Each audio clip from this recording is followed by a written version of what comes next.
नमस्ते दर्शकवृन्द। ईपीएस प्रणालीबाट विदेश कामदार लैजाने प्रक्रिया हेर्ने एचआरडी कोरियाले ईपीएस शाखा ग्वार्कोलाई अस्ति मङ्गलबार मात्रै एउटा चिठी पठाएको छ र त्यो चिठीमा विशेष गरी यस वर्षको भाषा परीक्षा दिइरहेका विद्यार्थीहरू जो उत्पादनमूलक क्षेत्रतर्फको कामको लागि भाषा परीक्षा दिइरहेका छन् उनीहरूलाई समेटेर लेखेको यस पत्रको विषयमा हामी आज छलफल गर्छौं र खास गरी यो पत्रमा के भनिएको छ भन्ने विषयमा पनि छलफल गर्नेछौं र यहाँहरूलाई आधिकारिक सूचना प्रसारित गरिनेछ। त्यसैले यहाँहरू सबैजनाले यस भिडियोलाई अन्तिमसम्म नछुटाइकन हेरिदिनु होला, किनकि तपाईले अन्तिमसम्म सबै कुरा हेर्नुभयो भने र यो भिडियोमा के विषयवस्तु अन्तर्गत भिडियो बनाइएको छ र यसले के सूचना प्रसारण गरिरहेको छ भन्ने कुरा यहाँहरूले बुझ्नुहुनेछ।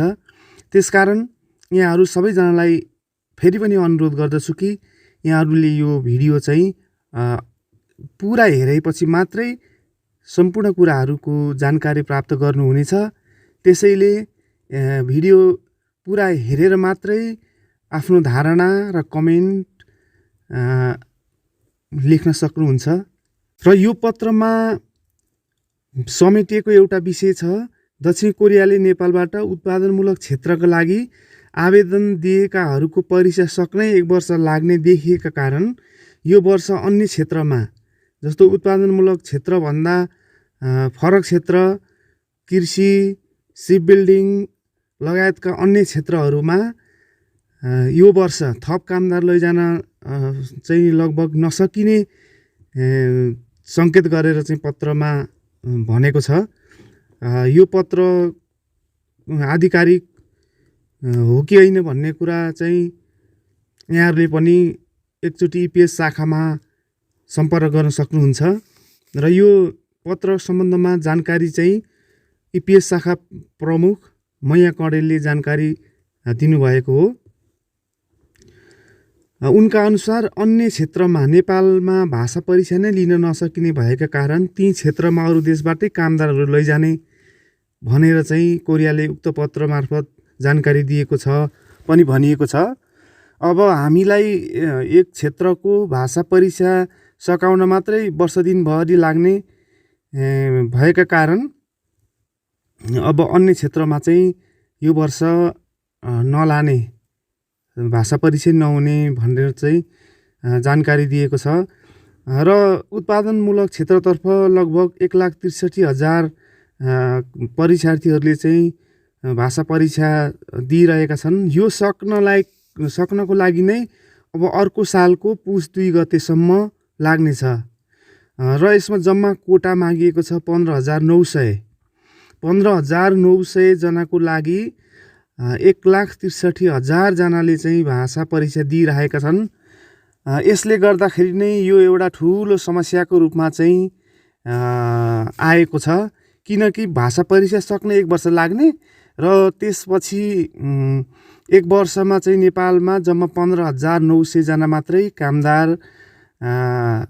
पठाउन सकिने भएको कारण अब यसपालि कम नेपालीहरू जस्तो कृषि, अन्य क्षेत्रहरू, यो उत्पादनमूलक क्षेत्र सबैलाई समेटेर लगभग 30,000 जना भन्दा बढी नेपाली चाहिँ 1 वर्षमा लानु पर्नेमा 15,900 जना मात्रै 1 वर्षमा जाने भनेर चाहिँ भनिएको छ।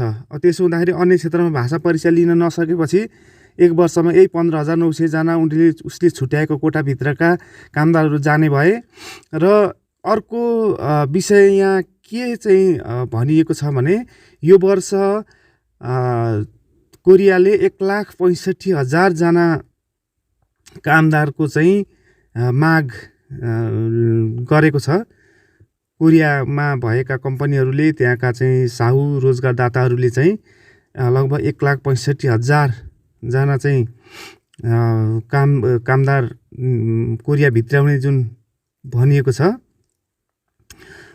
त्यसको लागि अब नेपालबाट लगभग 30,000 जनाको संख्यामा चाहिँ जान सक्ने रहेछन्, तर भाषा परीक्षा सक्नकै लागि 1 वर्ष लाग्ने भएको कारण अन्य क्षेत्रमा चाहिँ भाषा परीक्षा लिन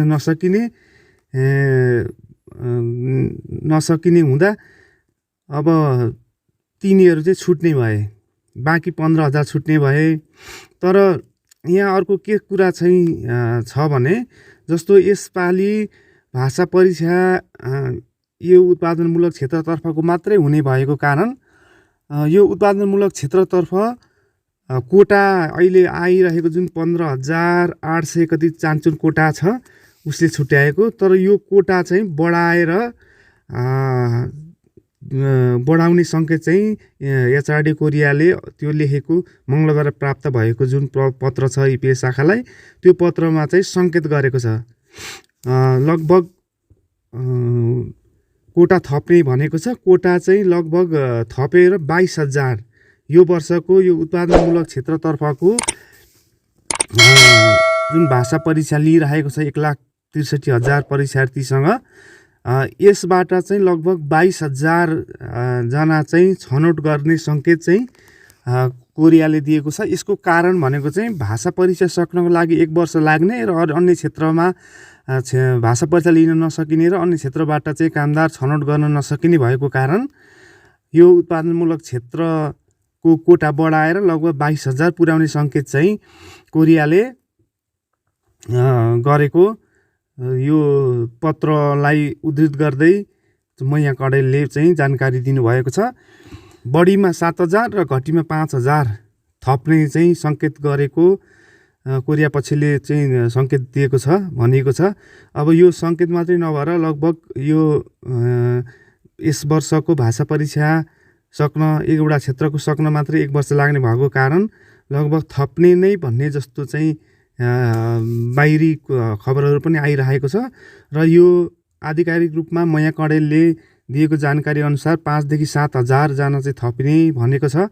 त्यसो हुँदाखेरि लगभग 20,000 देखि 22,000 जना चाहिँ छनौट गर्छ भन्ने छ। यो एउटा खुसीको खबर हो, किनभने अब 1,63,000 जना चाहिँ कामदार जसरी अहिले भाषा परीक्षाको लागि तयारी गर्दैछन्, कतिपय दिइरहेका छन् होइन। त्यसो हुँदाखेरि अब 22,000 जना छनौट गर्ने भन्ने कुरा आएको छ। यो एकदमै खुसीको कुरा हो। र 17 देशहरूबाट जसरी कामदारहरू छनौट भाषा परीक्षा लिएर छनौट गरेर लैजाने गरेको छ, त्यसबाट पनि नेपाललाई बढी नै कोटा दिएको छ अहिलेसम्मको आँकडा हेर्दाखेरि। र दोस्रो जो नेपालभन्दा दोस्रो सङ्ख्या कोटा धेर दिने सङ्ख्या भएको देशमा चाहिँ लगभग 8,000, जस्तो नेपाललाई 15,000 दियो भने अर्को दोस्रो देशलाई चाहिँ 8,000 दिएको रहेछ। र नेपाललाई यस वर्ष चाहिँ अब लगभग 30,000 जना नेपाली कामदार भित्राउने चाहिँ उनीहरूको लक्ष्य रहेकोमा एउटा मात्रै भाषा परीक्षा भएको कारण उनीहरूले 22,000 पुर्याउने चाहिँ लगभग यो निश्चित प्राय नै हो। र आजको यो समाचार BBC नेपाली न्युजमा प्रकाशित भएको छ। र ठ्याक्कै अब यति नै कोटा दिइन्छ भनेर उनीहरूले स्पष्टसँग लेखी पठाएको चाहिँ छैन, तर पनि जुन पत्रमा यो खालको सङ्केत गरेर कोटा बढाउन सकिने जानकारी उसले दिएको छ, त्यस कारणले चाहिँ हामीले यो भन्न सक्छौँ, यो अनुमान गर्न सक्छौँ 20,000 देखि 22,000 को सङ्ख्यामा चाहिँ नेपाली कामदारहरू यस वर्ष कोरियाले छनौट गर्नेछ। आशा गरौँ यो लगभग हामीलाई के भन्छ राम्रै सूचना हो, राम्रै चाहिँ उनीहरूको सङ्केत हो।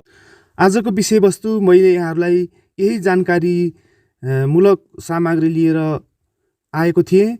आगामी दिनमा यस्तै थप नयाँ समाचारहरू, नयाँ सूचनाहरू यहाँहरूलाई लागेका जिज्ञासाहरूसँग समेटेर चाहिँ अर्को भिडियो लिएर उपस्थित हुनेछु।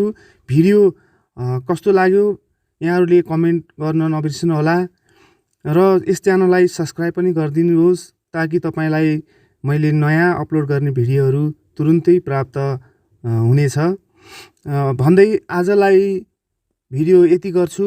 भिडियो अन्तिमसम्म हेरिदिनु भएकोमा यहाँहरू सबैजनालाई धेरै धेरै धन्यवाद।